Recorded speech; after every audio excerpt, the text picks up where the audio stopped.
আমরা বিপ্লবীদের স্মরণ করতেছি। এই বিপ্লবীরা সবসময় আসে না।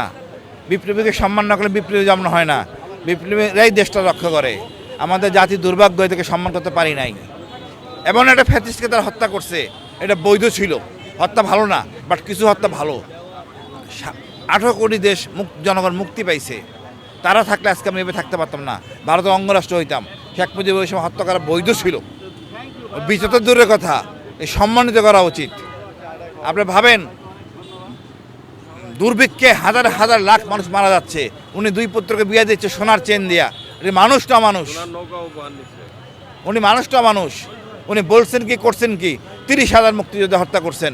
এরকম নিকৃষ্ট লোক পৃথিবীতে জন্ম হবে না। এই ফ্যামিলিটাই লোক এরকম, যেটা হাসিনা দেখাই গেছে, গুম খুন আয়নাগর।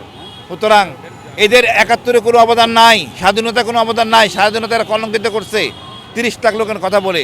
মানুষ তো 1 লাখও মরে নাই। আমরা সেই নামগুলি জানি না, চেষ্টাও তারা করে না।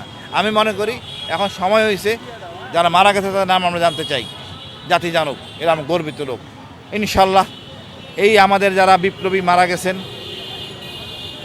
যারা শহীদ হয়ে গেছেন, ফাঁসি হয়ে গেছে, যারা বেঁচে আছেন, ইনকাম ফিরাই আনবো ইনশাল্লাহ। অবশ্যই উনি 71 আগের ভূমিকা বিতর্কিত ছিল কম বেশি, তাও জনগণের সাথে ছিল। 71 পরে বলে এত মধু কোথায় যাবে? পুরা মধু খাওয়ার জন্য পাগল হয়ে গেছে পুরা শেখ পরিবার। বাইরে কষ্ট করলে না ফল পাবেন, টাকা পাবেন। একটা শ্রমিক কাজ করলে দিন শেষে টাকা পায়। আপনি কি করছেন 71-এ? পুরো জনগণকে অস্ত্রের মুখে ফালাই দিয়ে আপনি পাকিস্তানে চলে গেছেন। এটা নেতার কাজ, এটা গাদ্দারের কাজ। ইসলামে কি বলে? যুদ্ধ থেকে পলায়ন করলে তার মৃত্যুদণ্ড হওয়া উচিত। সেইটাই ফারুক ভাইরা করছে, বাধ্য হইয়া করছে। রক্ষী বাহিনী সৃষ্টি করছিল আমাদের সেনাবাহিনী ধ্বংস করার জন্য।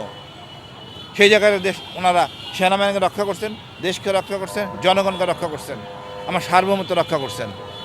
আমি ওনাদের কাছে কৃতজ্ঞ। এরা আমাদের সূর্য সন্তান। ওনাকে যাওয়ার পর ওই ঘরের থেকে অস্ত্র দিয়ে গুলি শুরু হয় প্রথমে। সেই গুলিটা হলো করেন শেখ পরিবার। ওনাদের ঘরের মধ্যে ছিল LMG, SMG rifle, thinner, SLR। একটা মন্ত্রীর বাসায়, প্রধানমন্ত্রীর বাসায় এইসব অবৈধ অস্ত্র থাকতে পারে না। আপনি ভাবেন, আজকে এরশাদের সময় একটা পিস্তল ছিল, সোনার পিস্তল, সাদ্দাম হোসেন দিয়েছিল, এই জন্য তার দণ্ড হয়েছে। উনি তো অস্ত্র গোলা বারুদ নিয়ে বাড়িতে ক্যান্টনমেন্ট বানিয়ে ফেলছিলেন। উনি গুলি করছে বলে গুলি করছে, যা মৃত্যু হয়েছে ক্রস ফায়ারে মৃত্যু, বৈধতা আছে। ধন্যবাদ।